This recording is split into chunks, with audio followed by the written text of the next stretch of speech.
Noong 2021 sa Dubai, isang video call ang kasalukuyang nagaganap sa isang conference room ng isang matayog na gusali na nakatanaw sa Persian Gulf. Sa screen ay makikita ang mga top executives mula sa Microsoft, isa sa mga pangunahing potensyal na mamumuhunan. Sa harap nila ay nagsasalita si Sachin Devduol, ang tagapagtatag ng Builder AI. Ipinapakita niya ang isang bagong teknolohiya, isang artificial intelligence na pinangalanang Natasha. Ang voice assistant na ito ay sinasabing may kakayahang ganap na i-automate ang paglikha ng mga application mula sa konsepto hanggang sa tapos na produkto. Walang coding, walang team ng mga developer. Humanga ang mga mamumuhunan. Sa loob lamang ng ilang minuto, pumayag silang mumuhunan ng $10 milyong sa startup. Ngunit kasabay nito, sa mga opisina sa buong India, mahigit 700 developer ang manu-manong nagsusulat ng code. Ang mga manager ay nagtatalaga ng mga gawain at ang mga freelancer ay nagpapatupad ng mga feature na ayon sa opisyal na kwento ay di umano'y ginagawa ng artificial intelligence. Ito ang kwento kung paano nakabuo ang dalawang negosyante ng isang panlilinlang na nagkakahalaga ng $1.2 bilyong gamit ang isang peking AI na pinangalanang Natasha at maging ang Microsoft ay naniwala rito. 2016, London.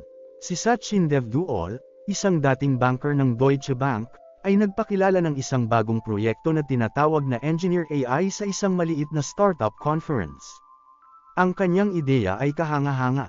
Kahit sinong user, kahit walang karanasan sa coding, ay maaaring makagawa ng isang mobile app, lahat ay dahil sa makabagong artificial intelligence.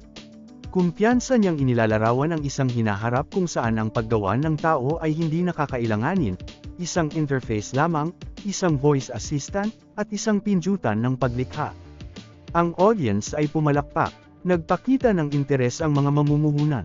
Ngunit kakaunti ang nakakaalam na sa likod ng paglulunsad na ito ay nakatayo si Sarab Dut, isang miyembro ng isang pamilyang konektado sa Indian conglomerate na Videocon, na sa lalong madaling panahon ay masasangkot sa isang malaking iskandalo ng pandaraya sa bangko. Mabilis na nagbago ng pangalan ang startup at naging Builder AI. Ipinakita ito ngayon bilang isang revolusyon sa larangan ng no-code platform. Ang sentrong tauhan ay naging si Natasha, isang virtual assistant na may boses na di umano'y bumubuo ng mga batay sa isang teknikal na detalye.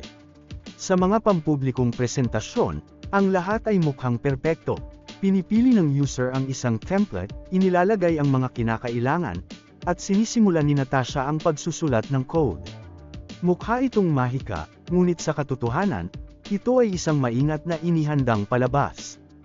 Ang lahat ng mga kahilingan ay ipinapadala sa mga opisina sa India kung saan daan-daang tunay na programmer ang manu-manong nagpo-proseso ng bawat order, nagsusulat ng code, at sumusubok sa functionality. Walang kahit isang linya ng code ang automatikong nalilikha. Upang palakasin ang ilusyon ng tagumpay, ang kumpanya ay gumamit ng mga kaina-hinalang taktika sa public relations. Ang mga pekeng positibong review mula sa di umano'y mga kliyente ay lumitaw sa website, na naglalarawan sa napakabilis na trabaho ni Natasha. Ang ilang review ay isinulat ng mismong mga empleyado ng kumpanya, at ang ilan sa mga brand na inaangkin ng Builder AI na kanilang pinagsilbihan ay hindi kailanman naging kanilang mga kliyente. Lumilikha ito ng isang kapaligiran ng tiwala, at ang mga mamumuhunan ay nagsimulang magbigay ng kanilang unang $1 milyong. Sa loob ng ilang taon, nakakuha ang Builder AI ng 12 mga kliyente at nanguna sa mga ranggo ng mga nangangakong kumpanya ng artificial intelligence. Ngunit pagsapit ng 2019, nagsimulang lumitaw ang mga bitik. Ang mga mamamahayag mula sa Wall Street Journal ay naglathala ng isang artikulo na naglalaman ng testimonya mula sa mga dating empleyado at kliyente. Malinaw na ipinahayag sa artikulo na ang Builder AI ay hindi isang AI company at ang lahat ng feature ay manu-manong nililika. Ang artikulo ay nagpasimula ng debate, at ang ilang mamumuhunan ay nagsimulang magduda. Mabilis na tumugon si Duol. Tinawag niya ang investigasyon na baluktot, inakusahan ang mga mamamahayag ng hindi pagkaunawa sa teknolohiya, at iginiit na ang AI ay nasa aktibong yugto ng pag-unlad at nangangailangan ng pangangasiwa ng tao. Sa publiko, patuloy na ikinukwento ng Builder AI ang kwento ng autonomous na si Natasha. Ang ilusyon ay nagpatuloy at lalo pang lumakas. Ang 2020 ay naging isang turning point. Ang Builder AI, na kamakailan lamang ay isang hindi kilalang platform na may matapang na mga pangako, ay mabilis na nakakuha ng atensyon. Lumitaw si Sachin Duol sa business media, nagsalita sa mga conference, at nagbigay ng mga panayam sa mga pangunahing outlet. Inilarawan niya kung paano pinapayagan ni Natasha ang mga user na lumikha ng isang app sa loob ng ilang minuto nang walang mga developer o karagdagang gastos. Ang mga press release ay puno ng mga teknikal na termino at ang mga mamumuhunan ay pumila, natatakot na mapalampas ang susunod na malaking tagumpay sa teknolohiya. Ang Microsoft at ang SoftBank ay kabilang sa mga unang namuhunan. Sumunod ang Insight Partners at ang Qatar Investment Authority. Sa kabuuan, ang kumpanya ay nakalikom ng $445 milyong sa loob ng 3 taon. Higit pa rito, noong 2023, si Duol ay pinangalanang Entrepreneur of the Year sa United Kingdom ng Ernst & Young. Nagdagdag ito ng higit pang tiwala sa kumpanya sa paningin ng mga mamumuhunan. Ngunit sa loob ng kumpanya, ibang-iba ang realidad. Walang bagong teknolohiya o automation process ang naimbento sa lahat ng taon ng pag-iral ng kumpanya. Ang lahat ng ginagawa ni Natasha ay nananatiling parehong manu-manong paggawa at 10,000 oras ng hand-coded development. Gayunpaman, patuloy na lumago ang kasikatan ng kumpanya at pagsapit ng 2024, naglabas si Duol ng isang malakas na ulat na nagsasabing may $220 milyong na kita. Ang numerong ito ay paulit-ulit na binanggit sa mga panayam, media review, at investor pitches. Ngunit iba ang katotohanan. Ang mga internal na dokumento na kalaunan ay lumitaw sa press ay nagpakita na ang aktwal na kita ay 4 na beses na mas mababa, $55 milyong lamang. Ang ilan sa mga proyekto ay peke, ang iba ay hindi natapos.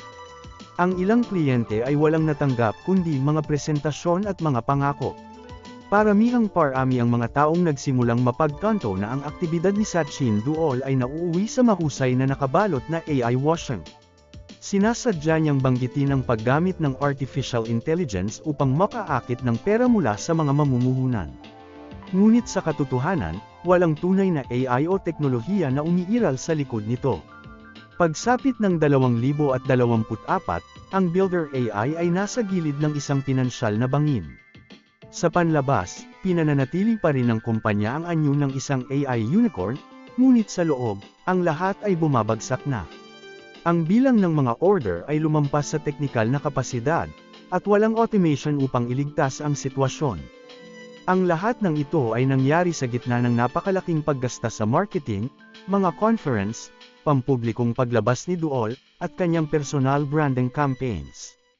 Ayon sa Financial Times, isang malaking bahagi ng nakalap na pamumuhunan ay maaaring nagamit para sa personal na gastusin ng mga tagapagtatag, kabilang ang business class flights, mga luxury hotel, mga kontrata sa media, mga corporate party sa Dubai, at malalaking bonus sa top management. Kung gaano kalaking halaga ang nailipat sa offshore ay kasalukuyang hindi alam, ngunit ang mga numero sa accounting books ay hindi na nagtutugma. Kasabay nito, muling sumiklab ang interes ng media sa kaso ng Videocon sa India. Ang mga headline ay lalong binabanggit si Sarabdut, ang co-founder na dati ay nananatili sa anino. Ipinaalala ng mga mamamahayag ang kanyang koneksyon sa conglomerate na iniimbestigahan para sa pandaraya sa bangko na lumampas sa $400 milyong. Nagdulot ito ng mga bagong alalahanin sa mga partner. Ang Viola Credit, isang pangunahing financial backer ng Builder AI, ay nagsimula ng isang internal audit. Ang mga mamumuhunan ay humingi ng tunay na mga ulat ngunit nakatanggap lamang ng mga materyales sa public relations. Noong Enero 2025, nagyelo ang Viola Credit ng $37 milyong. Ang dahilan ay hinala ng pinansyal na kawalang katatagan at posibleng pandaraya. Sa panahong iyon, $5 milyong na lamang ang natitira sa mga account ng kumpanya. Para sa isang proyekto na nangakong babaguhin ang industriya, ito ang huling dagok. Ang mga order ay hindi natupad. Ang ilang kliyente ay hindi kailanman nakatanggap kahit ng unang bersyon ng kanilang mga produkto, at ang mga kontraktor ay nagbanta ng mga demanda.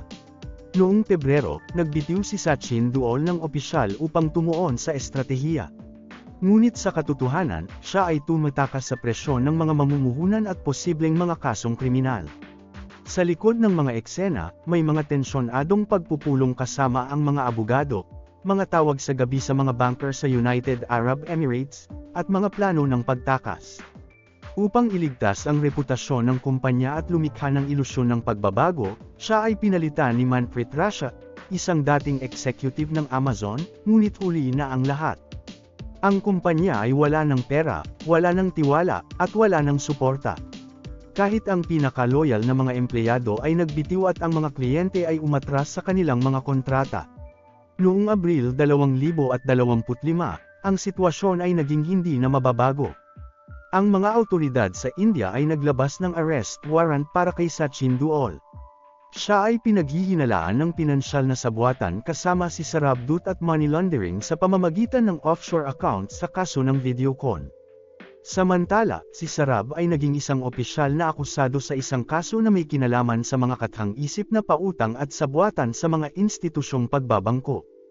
Ang kabuoang pinsala ay lumampas sa $400 milyong.